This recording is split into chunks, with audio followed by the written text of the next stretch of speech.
This is the Thoughtful Travel Podcast. I'm your host, Amanda Kendall of the notaballerina.com travel blog. Every episode I'll share travel tales from several fellow travel lovers, and together we hope to entertain and inspire you, remind you of some of your own great travel experiences, and encourage you to hit the road again soon.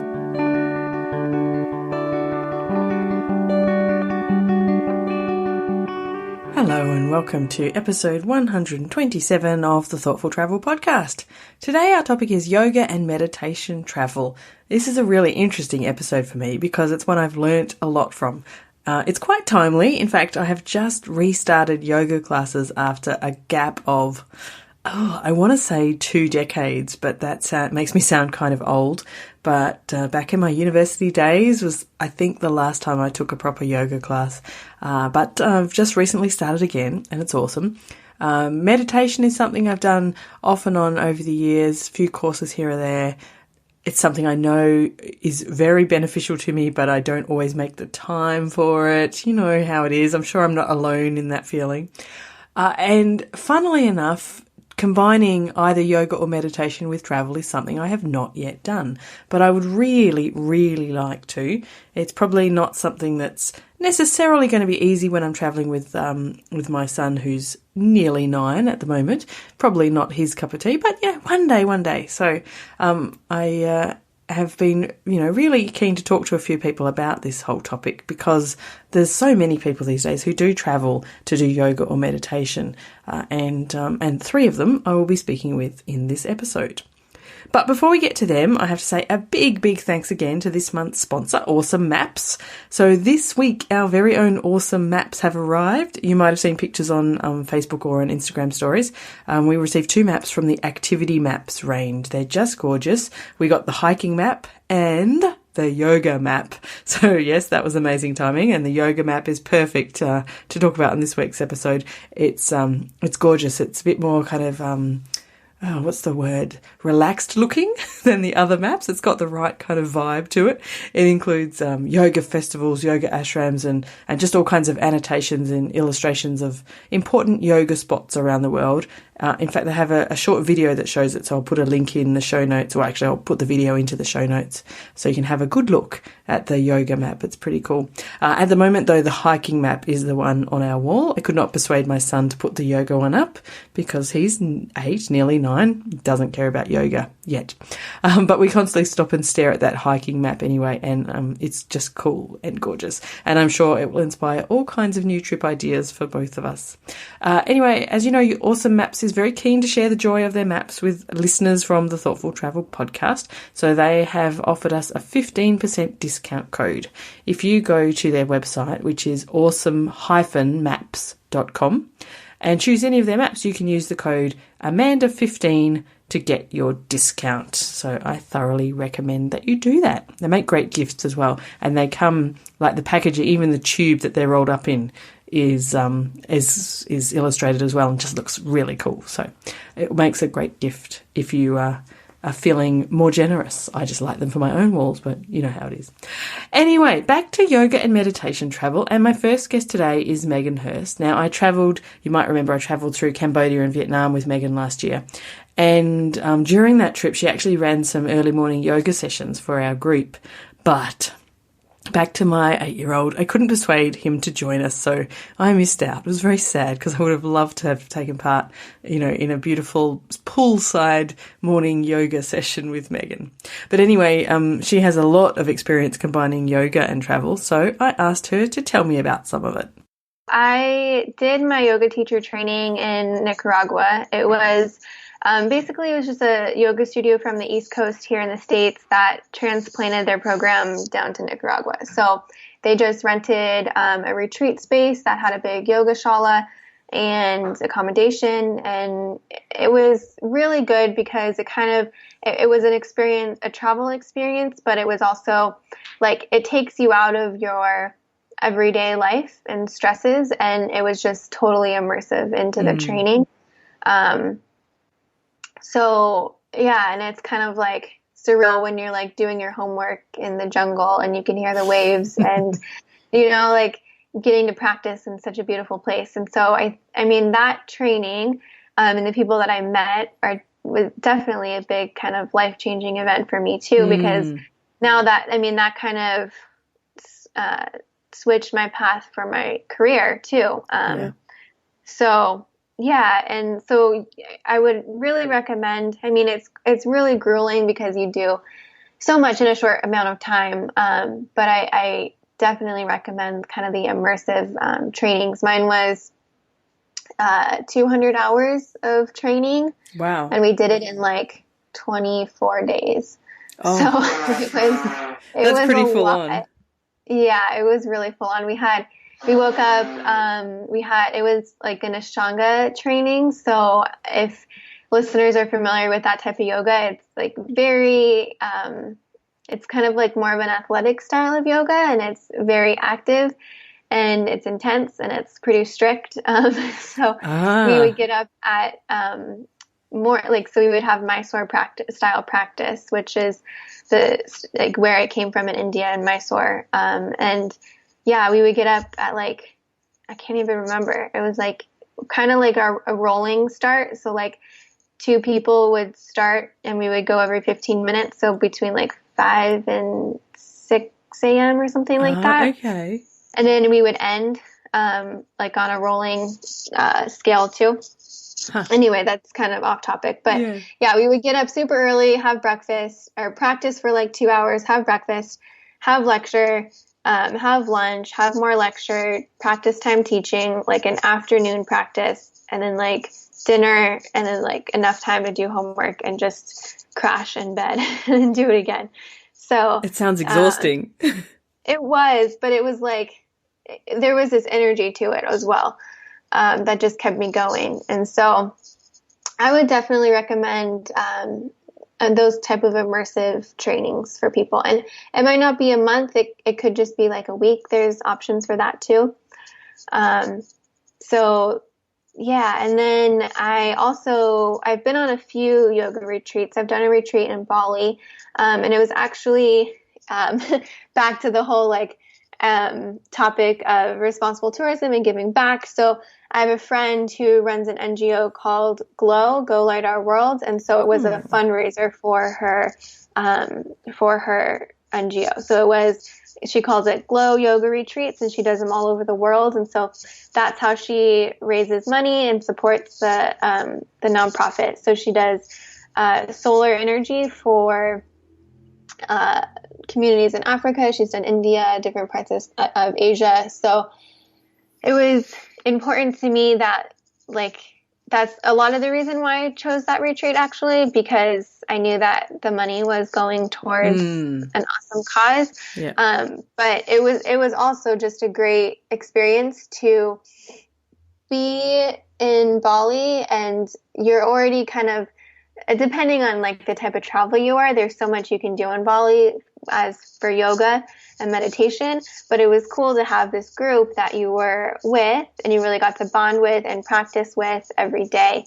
And I think that's the part that I enjoyed the most, was that sure, I could just go to, yoga classes in Ubud or Canggu, but we got to kind of have like our own private group for the whole week that we got to practice with. And there was 3 different teachers on the retreat. So we got to still have like a variety of teachers and classes. But it just, we were in a villa and we had our own private practice space, and it was very intimate in that regards. But yeah, the traveling for yoga, I think it's so normal because I'm in this industry.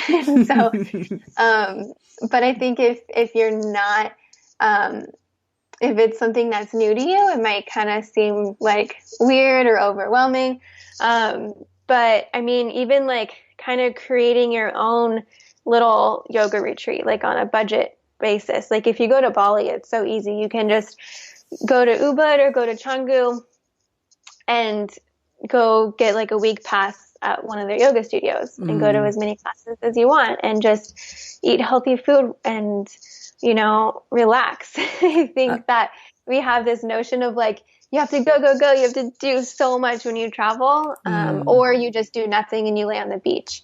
But there's something in between, and that's a really good example of it. Yeah. And like feeding yourself, not just, like in a bigger way, mentally and spiritually, and physically too. Not just like we work so hard and then you go on holiday and you like have to. It takes you like so long to decompress, and then you might be just like partying or drinking or not eating well, and then you kind of like feel like you need a vacation from your vacation. Yeah. Yeah, there's different ways to do it. I think, like you just suggest, the kind of, do-it-yourself yoga retreat is, it's a great budget way to do it. And what an interesting way to do it, I think. I never thought of that. Yeah, I think that's like, I mean, maybe because I'm so like budget conscious when I travel, it's kind of almost what I did this last week in Hawaiian. Like I was like, oh, there's a yoga studio here. And so I just attended classes, and I think yoga is a part of my life. So it's kind of like, it's a easier thing for me to think of to do when I travel.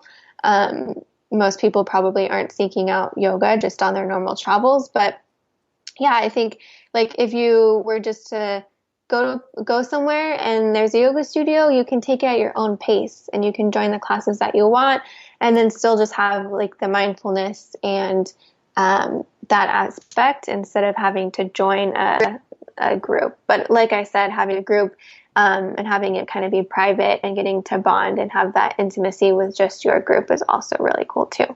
I really love Meagan's idea for that kind of do-it-yourself yoga retreat. Definitely, if you're on a budget, that sounds awesome. And just if you want to do things your own way and don't want to be locked into a full-on kind of retreat, sounds like a really cool idea. I'm going to try that one day. Anyway, my next guest today is Kate Manser, who is new to the Thoughtful Travel podcast. It's her first appearance. And she, without meaning to particularly, has ended up doing a lot of yoga and meditation travel. And I asked her to tell me some more about that too. When I was on my 2-year trip, I went on this, I call it a yoga and meditation jamboree. I think I didn't even intend to. Like when I was planning my year-long trip, I didn't actually plan to go to any yoga or meditation retreats, but I ended up going to them in like 4 or 5 different countries. Oh, wow. Awesome. Yeah, it's like it's very easy to book those on the fly.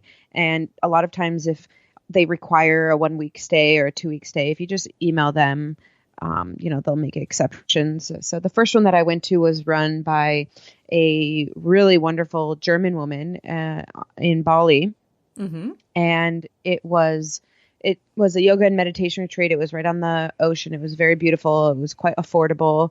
And we ended up doing all of these very unique meditations. We did like ecstatic dance meditation, breath meditation, music meditation, all these things that I had never been exposed to, including this wonderful thing called aqua healing, where they put you in a pool that is specifically heated to be the exact temperature of the human body. And they put a floaty thing on behind your calves and then behind your neck, and someone actually holds your head and you close your eyes, and because the water is the same temperature as your body and your eyes are closed and your ears are underwater because you're on your back in this pool, and someone is gently holding you and floating you, you feel completely weightless. It's like one of those sensory deprivation experiences, and you can just go to these really beautiful places in your mind.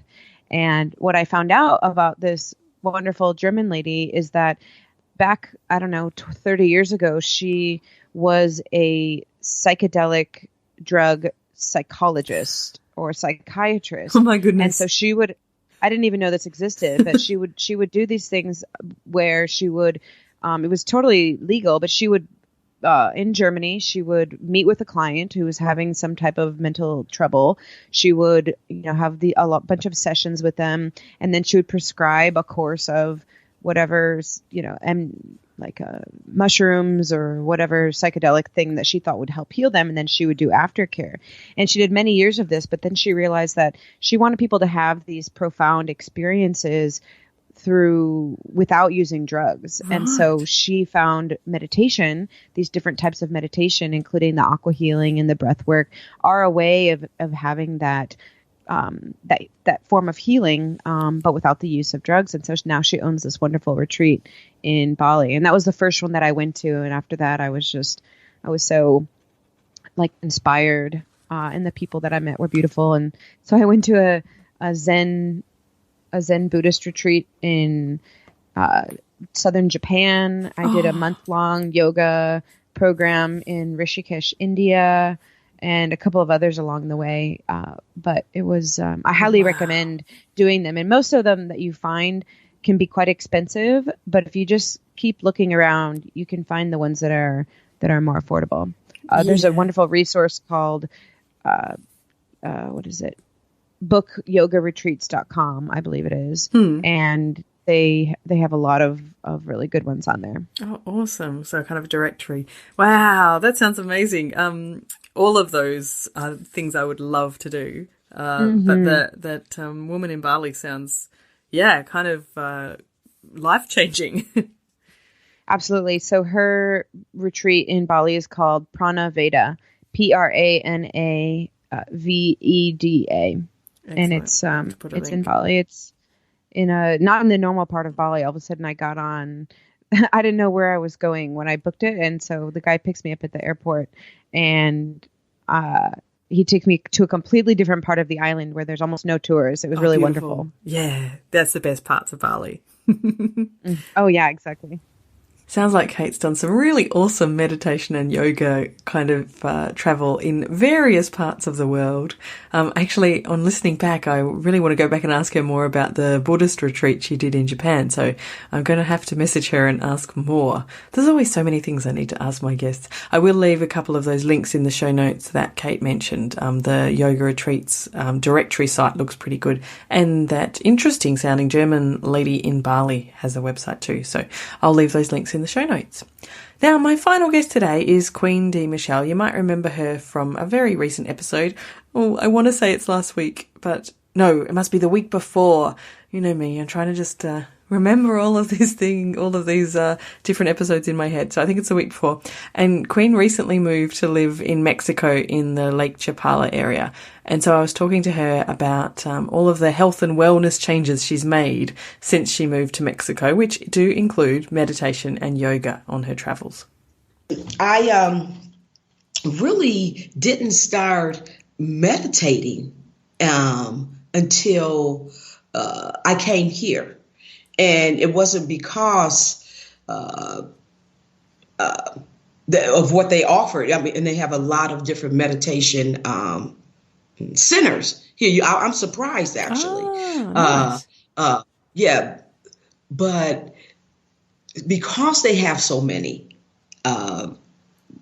meditation centers and then yoga too. There's a center in Ajijic, and then there's one here. And that's a big thing amongst expats, is meditation and yoga that I find that my meditation is now, I meditate anywhere between 20 to 30 minutes a day. Oh, that's brilliant. I want to do that. I need to make it more of a priority. Once you do it, that's something that you're going to crave. Going inside is, oh man, it'll change your life. I know it has mine, because see, yoga has taught me, just the connection. I didn't even realize how disconnected I was with my body until I started yoga. And if I'm not hiking, my whole well-being has changed. Yes. From a non-hiker to hiking, yoga, meditation. This is brilliant. Exactly. I hike. I lost over 30 pounds the first 5 months of being here. So with meditation, yoga, hiking, I've now charged myself with 5 things that I do every day now, Amanda. Now, I don't get to all 5 things, but I do charge myself with 5 things. And if I can get to all 5 things a day, I kind of call it like a 5-star kind of day. Oh, Yeah. If I get to all five because in between those things for my well-being, there's cooking and cleaning and writing and communicating with family back home and television. I mean, watching programs that I like and going out to. There's all kind of things that go on besides these five things. The first thing, one of the things is plank. I plank 1 minute in the morning. Very good. Now, listen, I started off with 15 seconds. Right. Yep. That's about what I could do, I think. Yeah, 15 seconds. But now I do plank a minute, and that's just because I'm trying to keep my core strong, just strengthen the core and keep it strong. Another thing I do is meditate. Like I said, anywhere between 20 to 30 minutes. But I didn't start off with 20 to 30 minutes. I started meditating 5-10 minutes a day. But I've worked up to that. Another thing that I do is my Spanish practice. Right, yes. That's what I charge myself with. And then the other is exercise. So it's either if I don't hike, and I hike on twice a week. If I don't hike, then I do yoga. That's a good plan. And I do it, yes. If I don't hike, I do yoga. So those 5 things I try to get done every day. If I can get them all done, it's a 5-star kind of day. If not, well, and my kids even ask me now, so how was your day? I said, oh, it was a 4-star kind of day. They know. Kind of day. But those things are my well-being, and it has changed. It's changed me for the better. Oh, I bet honestly. It has. I mean, just have to be living in a community where all of those things are quite valued, I think would make a very big difference. And it's very valued here. So imagine a bunch of yogis, meditators, artists, musicians, writers, poets. Sounds like a beautiful place to live. I want to go there right now. It's real laid back. It's laid back. It's a very special place. It sounds amazing. I was really glad to hear how much Queen had changed her life when she moved to Mexico and, doing all this really good stuff, including yoga and meditation. And I think it just goes to show how much it's if you move to a new country or even if you just travel somewhere, especially for a longer period of time, you have that kind of clean slate and it's a really good chance to change some of your life habits, I think. As a silly example, when I moved to Japan, back in 2001, some time ago now, but I had, for some reason, decided I wouldn't eat chocolate anymore because I think it was, I was not very healthy at the time and eating too much. And I don't think I could have stopped in Perth.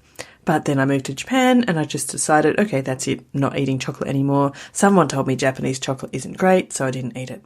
However, about 12 to 18 months, sometime in that range into my stay, I kind of accidentally ate some and discovered it was really delicious anyway. And, I returned to some of my bad habit. Not as bad though. But I think that whole clean slate idea when you are traveling or in a new country is something worth considering if you want to change something about your life or add a habit like meditation or yoga for sure.